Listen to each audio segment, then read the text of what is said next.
1 Коринфянам, 11 глава, 28 стих написано: «Да испытывает себя человек, и таким образом пусть ест от хлеба сего и пьет из чаши сей». Каждый шаг со крестом так тяжел непомерно, каждый шаг со крестом худшее впереди. Не понять нам того, не представить, наверное, были как тяжелы Богу эти шаги.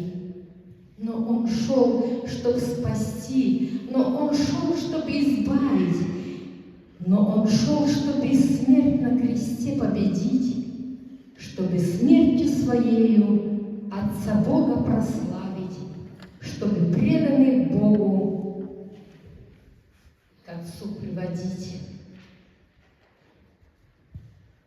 И найдутся они, те, принявшие жертву. В покаянии кто припадет ко Христу, примет тело и кровь, тот для жизни воскреснет и получит любви Божией полноту.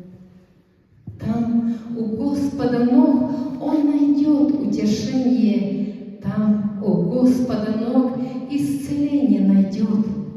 На кресте кровь течет, днем Твое обновление, без Голгофы тебя ничего не спасет.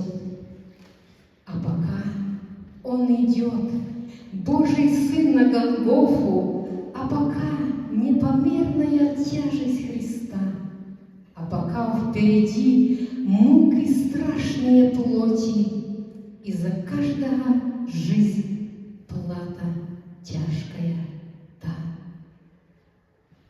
В ожидании церковь, на столе кровь и тело, в тихом трепете сердца застыла душа. Дай, Господь, подойти к этой трапезе смело, чтобы лишь в чистоте ее ныне вкушать, чтоб в себя заглянуть и найтись, чтоб достойной ту святыню Христа свое тело принять. Пересмотрим же мы свое сердце сегодня, чтоб весь грех удалить покаянием опять. А прощение приняв вновь из рук Иисуса, только верой принял, что Господь все простил.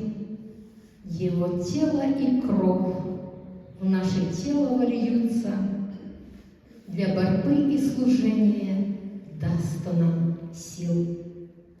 Каждый шаг со крестом, в прошлом или в настоящем, отдается все эхом 3000 лет.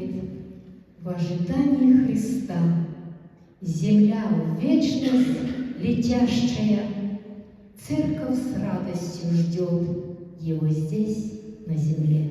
Аминь.